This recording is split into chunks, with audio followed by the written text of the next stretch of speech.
ओम नमो भगवते वासुदेवाय नमः। एच.एस. भारद्वाज यूट्यूब चैनल पर आप सभी का स्वागत है। आज मैं आपको पुत्र प्रदान करने वाले, संतान का सुख प्रदान करने वाली पुत्रदा एकादशी की कथा सुना रहा हूँ। ध्यान से इस कथा का श्रवण करें, भगवान के सामने नैवेद्य समर्पित करें, दीपक जलाएं और अपनी प्रार्थना बोलें कि हे प्रभु, आज मैं एकादशी का व्रत रखूंगी। मेरी जो संतान की इच्छा है वो है आप पूरी करें। इस प्रकार से आपको भगवान से प्रार्थना करनी है। धर्मराज युधिष्ठिर ने पूछा कि हे भगवान, आपने सफला एकादशी का महत्व विधिवत बताकर बड़ी कृपा की। अब कृपा करके पौष शुक्ल एकादशी का क्या नाम है, उसकी विधि क्या है और कौन से देवता की पूजा की जाती है, मुझसे कहिए। तब श्री कृष्ण बोले, हे राजन, इस एकादशी का नाम पुत्रदा एकादशी है। इसमें नारायण भगवान की पूजा की जाती है। इस चर और अचर संसार में पुत्रदा एकादशी के व्रत के समान कोई और दूसरा व्रत नहीं है। इसके पुण्य से मनुष्य तपस्वी, विद्वान और लक्ष्मीमान होता है। इसकी मैं एक कथा सुनाता हूँ, ध्यानपूर्वक सुनो। भद्रावती नगरी में सुकेतु मान नाम का एक राजा राज्य रहता था। भद्रावती नगरी में सुकेतु मान नाम का एक राजा राज्य करता था। वह राजा बड़ा ही धर्मात्मा था। राजा प्रजा का पुत्र के समान पालन करता था तथा राजा के राज्य में धर्म के सभी कार्य होते थे। खुद राजा भी ध्यान रखता था कि चारों तरफ धर्म के कार्य होते रहें। उसके कोई पुत्र नहीं था। उसकी स्त्री का नाम सभ्या था। वह निपुत्री होने के कारण सदैव चिंतित रहा करती थी। पुत्रहीन राजा के पितर रो रो कर पिंड लेते थे। राजा मन में सोचा करता था कि मेरे मरने के बाद कौन पिंड देगा, क्योंकि राजा के कोई पुत्र नहीं था और राजा रानी इसी चिंता में दिन रात रहते थे कि हमारे कोई संतान नहीं है और हमारे मरने के बाद कौन हमें पिंड देगा। राजा के पुत्र न होने के कारण बंधु बांधव, धन, हाथी, घोड़े, राज्य तथा मंत्री, इन सब में से किसी चीज से भी संतुष्टि नहीं थी। वह सदैव यही विचार करता कि मेरे मरने के बाद मुझको कौन पिंड देगा। बिना पुत्र के पितरों और देवताओं का ऋण कैसे चलेगा। जिस घर में पुत्र ना हो उसमें सदैव अंधेरा रहता है। इसलिए मुझे पुत्र की उत्पत्ति के लिए प्रयत्न करना चाहिए। जिस मनुष्य ने पुत्र का मुख देखा वह धन्य है। उसको इस लोक में यश और परलोक में शांति मिलती है, अर्थात उसके दोनों लोक सुधर जाते हैं। पूर्व जन्म के कर्म से ही इस जन्म में पुत्र, धन आदि प्राप्त होता है। राजा इसी प्रकार रात दिन चिंता में लगा रहता। एक समय राजा ने अपने शरीर को त्यागने का विचार किया। जब राजा ऐसी चिंता में लगा रहता था कि हमारे कोई संतान नहीं है, इतना बड़ा राज्य है, इसे कौन संभालेगा, और उसके भी अलावा संतान न होने के कारण उनके देहांत के बाद कौन उन्हें पिंड देगा, क्योंकि बिना संतान के पितरों का उद्धार नहीं होता। जिनको भी संतान की इच्छा है वो देवकी सुत गोविंद वासुदेव जगतपते देहि में तनयम कृष्णम त्वामहम शरणं गतः, इस मंत्र का जाप कर सकते हैं इस दिन ज़्यादा से ज़्यादा।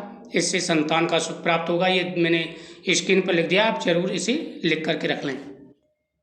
इसी प्रकार राजा ने अपने शरीर को त्यागने का विचार किया, किंतु आत्मघात को महान पाप समझकर उसने ऐसा नहीं किया। एक दिन राजा ऐसे ही विचार करता हुआ अपने घोड़े पर चढ़कर वन को चल दिया। पक्षी व वृक्षों को देखने लगा। उसने देखा कि वन में मृग, व्याघ्र, सुगर, सिंह, बंदर, सर्प आदि सब भ्रमण कर रहे हैं। हाथी अपने बच्चे और हथनियों के बीच में घूम रहे हैं। इस वन में कहीं गीदड़ अपने कर्कश स्वर में बोल रहे हैं, कहीं उल्लू ध्वनि कर रहे हैं। वन के दृश्यों को देखकर राजा सोच विचार में लग गया। इसी प्रकार उसको दोपहर हो गई। अब राजा वन में घूम रहा है, चारों तरफ देख रहा है कि वन के जो जीव जंतु हैं सभी अपने परिवार के साथ में, यानी अपने बच्चों के साथ में घूम रहे हैं, फिर रहे हैं। राजा यही देखता रहा और इसी प्रकार राजा को दोपहर हो गई। इसी प्रकार उसको दोपहर हो गई।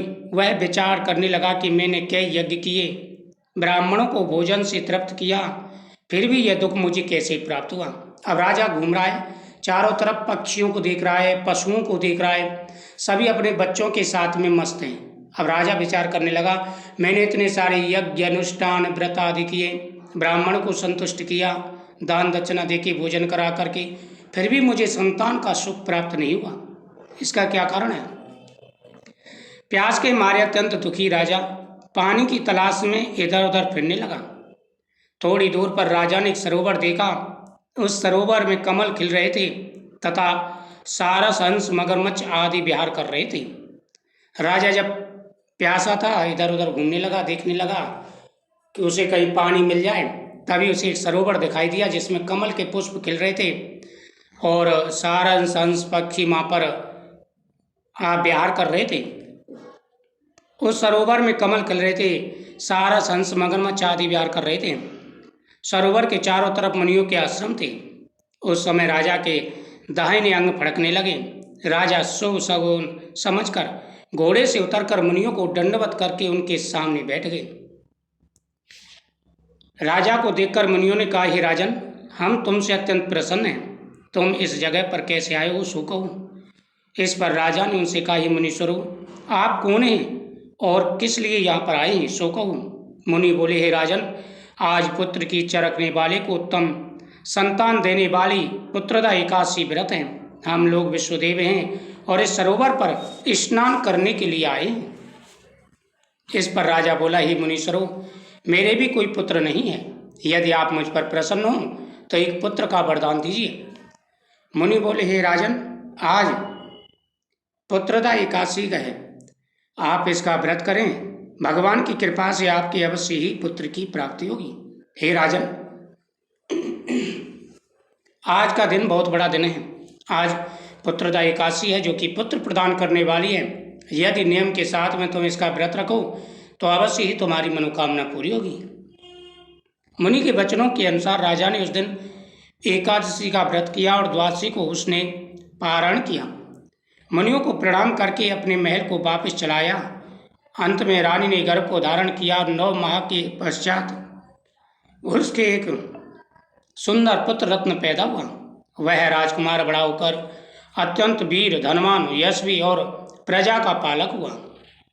भगवान श्री कृष्ण बोले, हे राजन, पुत्र प्राप्ति के लिए पुत्रदा एकादशी का व्रत करने चाहिए। जो मनुष्य इस महत्व का पठन व श्रवण करते हैं उनको स्वर्ग की प्राप्ति होती है तथा उन्हें संतान का सुख प्राप्त होता है। उनके जीवन में आ रहे सारे कष्ट दूर हो जाते हैं। सभी को पुत्रदा एकादशी का व्रत अवश्य करना चाहिए।